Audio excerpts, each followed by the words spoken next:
Welcome back to my channel. So ayan guys, ako na lang nandito, back to work na yung asawa ko. Tapos ako naman later on in an hour mag-work na rin ako. So come on guys, samahan niyo po ako. Linis-linis muna tayo ng konti. Actually guys, naglinis na ako ng kusina kanina. So it's okay. Dito naman tayo sa living room. Habang may time tayo, maglinis tayo ng konti, 'di ba? So medyo malamig po ngayon. Ayan lamig. So ayan, nag-spray tayo. So ayan guys, ito nga pala, itong halaman na to, bigay ito ng friend ko guys. Ito nakikita nyo siya. Pero hindi ko alam guys, bakit malapit na siyang mamatay. Is it dahil sa malamig siya guys. Hindi talaga ako nabubuhayan. Tinutubigan ko naman siya guys. As in, nandito siya sa may arawan. Kasi sabi, lagay ko daw sa may, kaso mukhang namamatay na siya guys. Ano bang maititip nyo dyan para sa mabuhay yung halaman? Diba? Tapos dito nga pala si Toby. Toby, say hi. Ano na siya guys? 9 years old na siya na beagle. Bale, sa human life, mga ano na siya guys, mga 40 something or 50 plus something na tao sa human age, o diba? Ang tanda niya na guys, kaya medyo kalmado na siya ng konti, but not too much kasi super hyper pa rin siya, o diba? So na guys, mag-get ready for work na po tayo. Ayan, so work na naman ang lola nyo, o diba? Buhay America pa more. So ano bang maganda? Kuha muna ako ng aking maisusuot. Yung asawa ko kasi inubos niya yung mga labahin. So, mamaya na yan. Kukuha lang, pipili lang ako ng mga maisusuot ko guys. But anyway, kasi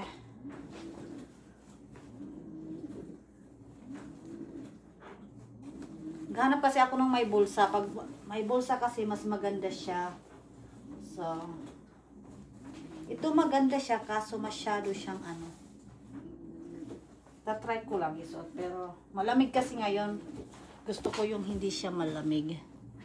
Marami akong pants, kaso yung mga nabili ko sa thrift store guys, tagta $3, pang work siya.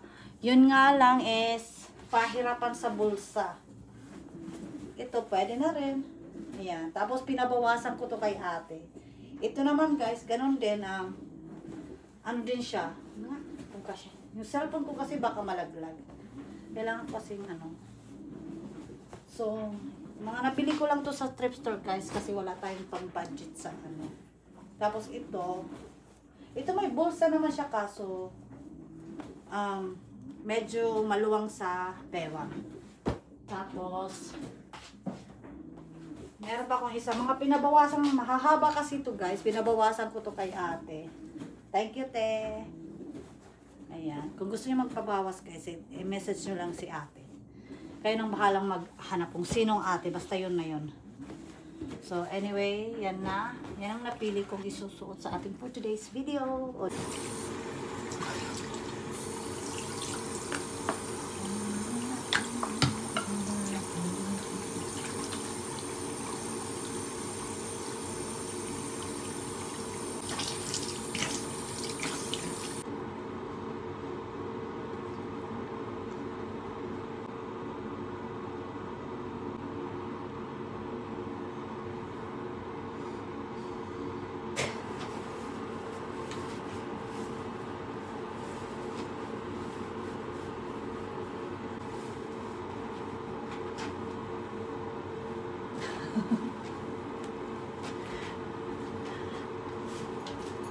Ating vitamin C.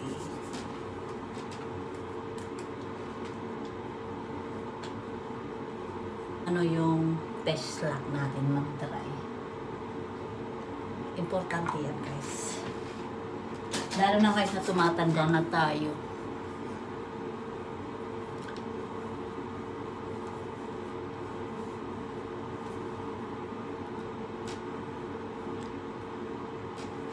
Din tayo guys para naman okay siya. Although may kilay naman tayo, pero hiwa-hiwalay kasi sila. Hindi sila friends. Hindi sila batik. Kunti lang naman.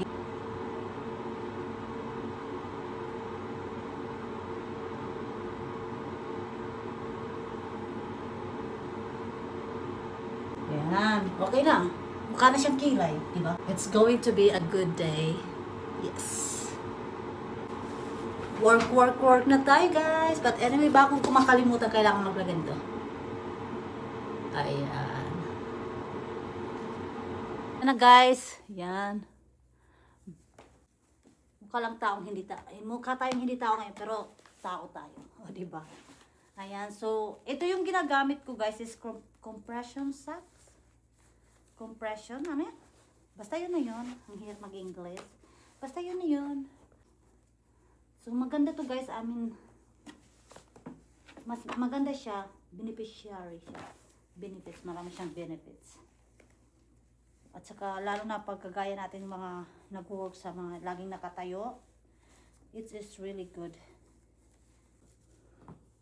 Ayan. So, yun na, guys. Let's go. Work na tayo.